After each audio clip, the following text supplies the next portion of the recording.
night, lots of things come together, and lots of great people make those things come together.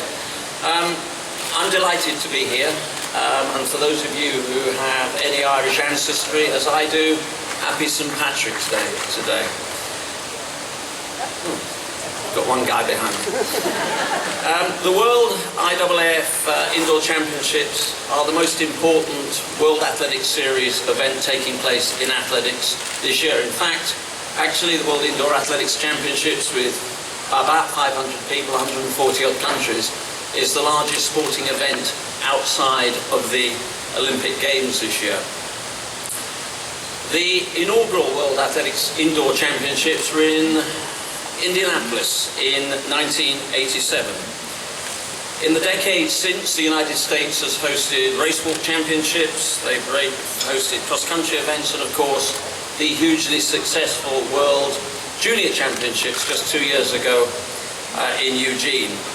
It therefore is wonderful that Portland again marks the welcome of World Indoor Championships, the first, as I've said, for many, many years in the United States, and the most significant IAAF event of the year, and certainly the most significant IAAF event in the decades in the United States.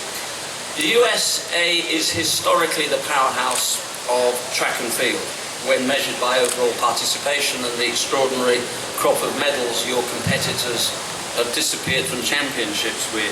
Yet, the United States, given its great economic power, is still a country where the general perception of track and field is low. It's great that that regeneration should be taking place here in the state of Oregon and in this city of Portland. I genuinely believe this will be the reawakening of track and field in this country.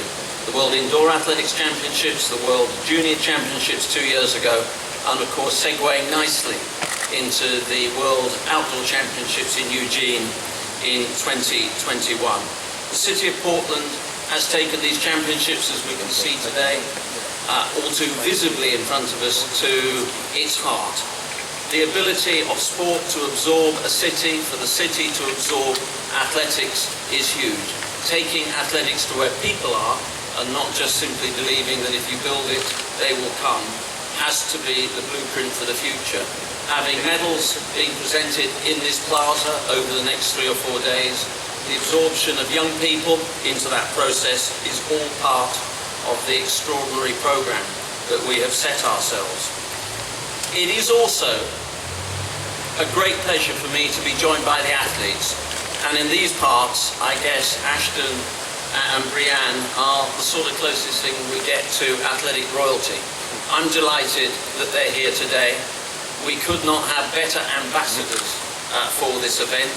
Thank you to them, thank you to the athletes, thank you to the media for supporting us, thank you to the sponsors, the local partners, the global partners, thank you to US Track and Field, and particularly to Vin Lanana, whose teams have worked tirelessly to make this event the event that I know it will be.